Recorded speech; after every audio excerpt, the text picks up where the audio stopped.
Hello and welcome once again to another edition of Spincast here at Stay Plugged In. Joining us from Boston University is Joseph KWAN. Good day today. How are you? I'm doing well, Rick. Just hang in there with quarantine and all. We are all going one day at a time. So hopefully we're a little bit closer. We're one day closer to a little bit more of a sense of normalcy anyway. So glad that you can make it. We really sincerely appreciate you taking some time to tell us a little bit about the going-ons there at Boston University. So thank you. And let's just jump into it if you don't mind. Tell us a little bit about how you got involved in esports in general and gaming, and then obviously what led you to Boston University, and now obviously to your position as the president of the gaming club. How did all of this come about? Sure. So before I answer your question, a brief intro about myself. I am going to be a rising junior at Boston University this upcoming fall. I am majoring in business administration with a concentration in information systems and marketing. And as for my start in esports, it goes back to when I was in about 8th grade, I would say, when I started playing, surprisingly, Pokemon competitively. And I played that at a very high level, competed in a lot of events online. And from there, I actually qualified to play in the national championships for the game, but due to travel restrictions, I was unable to go. And then after that, I took a brief hiatus in competitive gaming until probably around 2016 when Overwatch came out. I decided that coming from Team Fortress, I was very excited for the release of this game and wanted to try to take gaming a bit more seriously than just purely for entertainment. And then my freshman year at Boston University, I tried out for the Overwatch team there. And luckily I was selected to be on the team. I competed with them for my freshman year of college. And I slowly became very entrenched in the gaming club there because I met my current roommate and my closest friends through this gaming club, even though like we didn't necessarily play similar games. Just the fact that I was able to meet people that were in a similar position as me, being a lost freshman, that had something in common, helped really acclimate myself to the school and just being in college and making the transition a lot easier. That combined with being able to play Overwatch at a really high level and like learn new things about like team play and team dynamics that I really just you can't get in solo queue. It was a really rewarding experience for me. And towards the end of the year, I decided that I wanted to take a more managerial role within the club. As I saw my Overwatch skills starting to diminish, we had like new players that were antsy to get off the bench, and I felt that my skills could be better utilized elsewhere.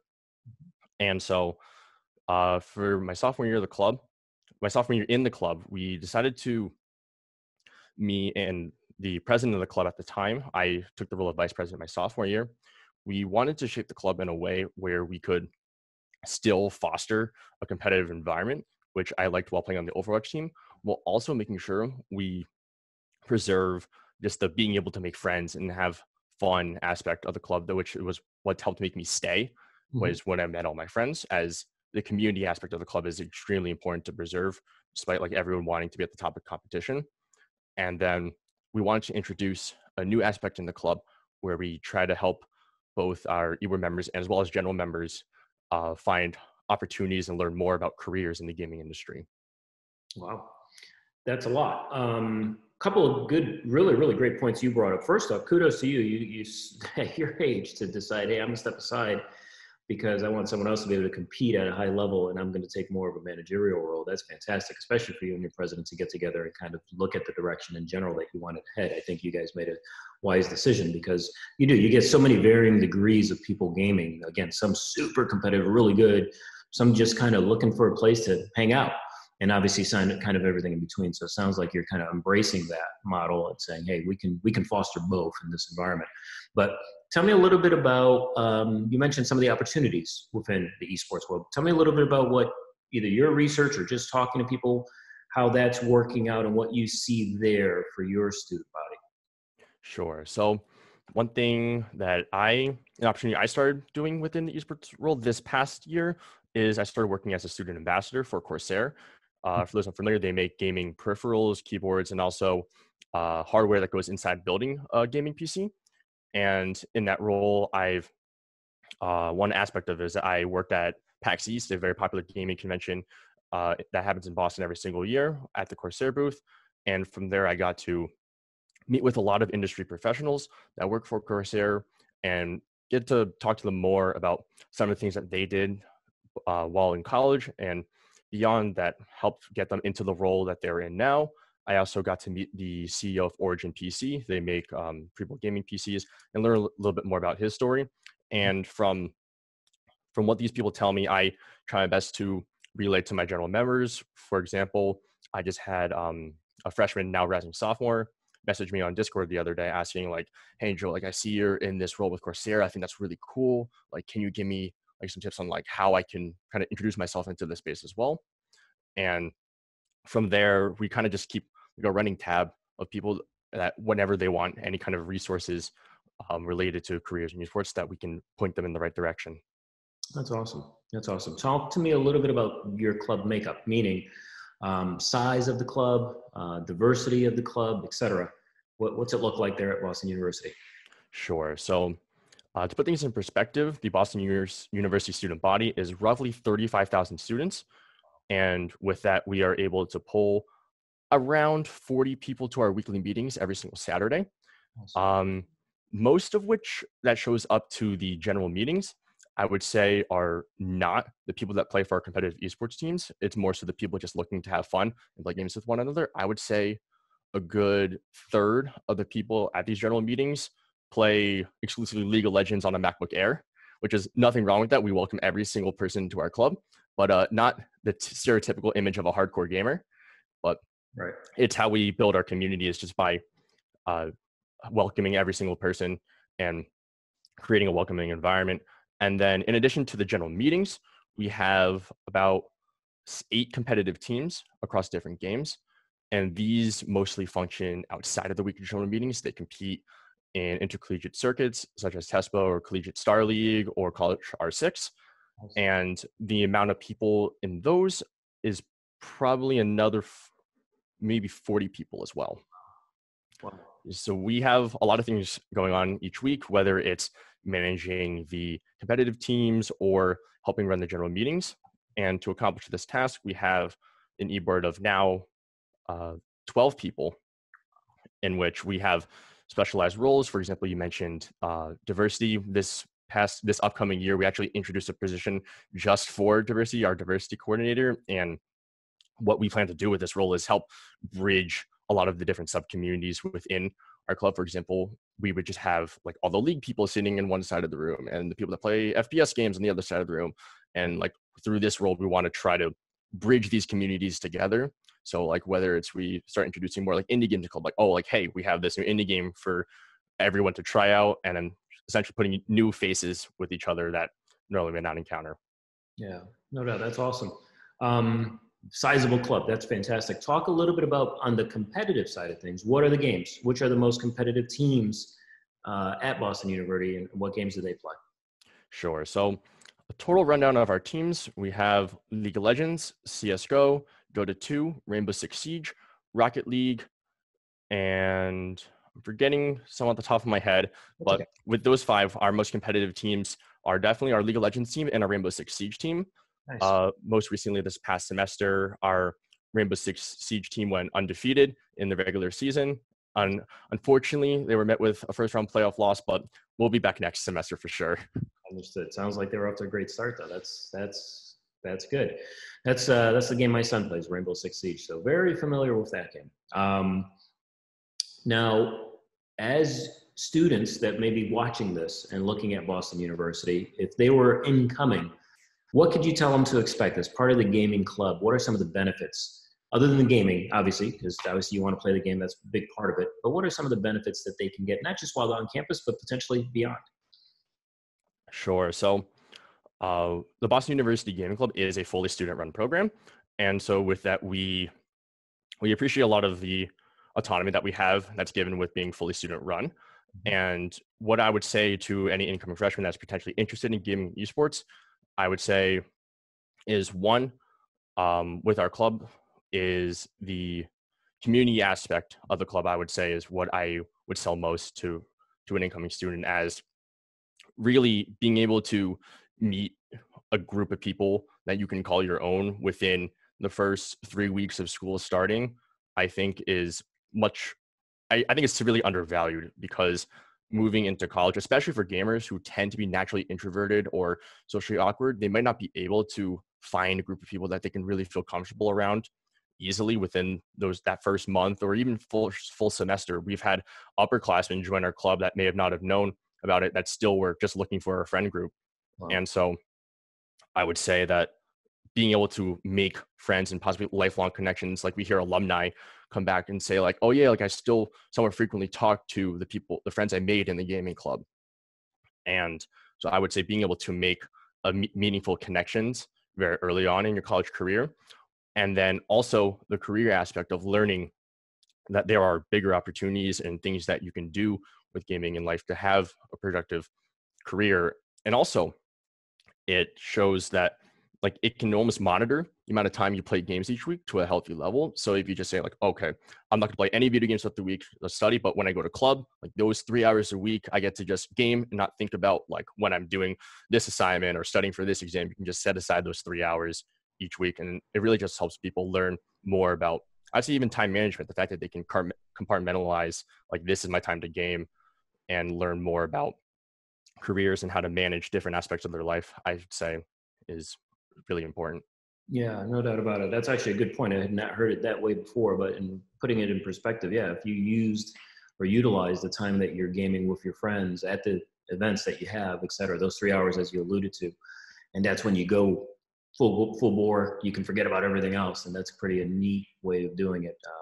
So let's talk a little bit about, for those that come into Boston University socially, you talked about some of the meetings you have and everything else. How is that set up? And my question really is, I know there's some colleges that have a full-blown arena. Some have students that come in from off campus with their computers and so forth and have a LAN event. What do you guys do to kind of get that community feeling going to, obviously, either pre or post COVID-19? Right. So there's, as I mentioned before, we have our weekly general meetings. Those will just be, we take a large classroom.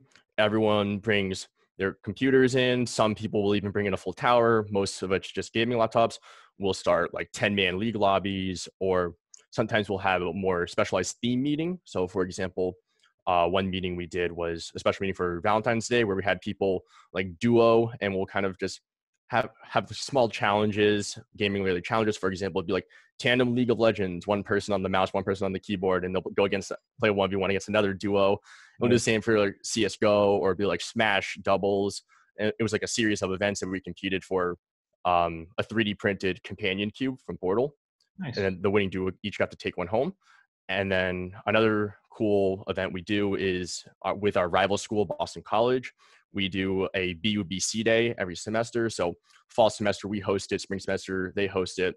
And it's another just fun challenge. It's not necessarily super hardcore. Mm-hmm. And it'll be like, Mundo Dodgeball in League, or it'll be like CSGO 1v1s against like a representative from BU, a representative from BC. And we'll tally those out throughout the whole event.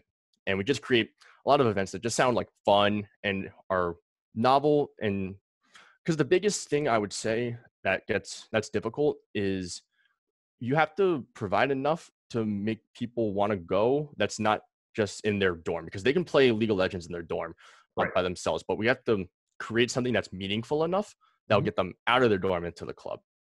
And then in addition, we host LAN events every single semester as well. We invite schools from around the Boston area. So as mentioned before, Boston College, we also invite Emerson, Northeastern, and we host a LAN event typically for League of Legends, Super Smash Bros, and Overwatch. We host, it's a whole big day event, probably 12 hours. We get the largest space that we can possibly get on campus. And we set up all the stations. We find sponsors for prizing, as well as other promotional giveaway items. And probably for those events, we can pull closer to 200 to 250 people. Wow. Oh, that is a big event. You just mentioned one of the things I was going to ask you in terms of rivals. So BC, the Eagles, are one of your biggest rivals there. That's fantastic. Talk to me a little bit about, from a competitive perspective, meaning for some of your more competitive teams, who do they like to scrim against? Who are some of their rivals? Sure. So for our competitive teams, definitely Northeastern. We go toe to toe with them for a lot of things. For example, our Overwatch team for the past 2 years have gone toe to toe with them for in several tournaments. The Boston Uprising, the professional Overwatch League team, they usually host a Collegiate Cup every single semester, and almost every single time it's been us versus Northeastern in the finals.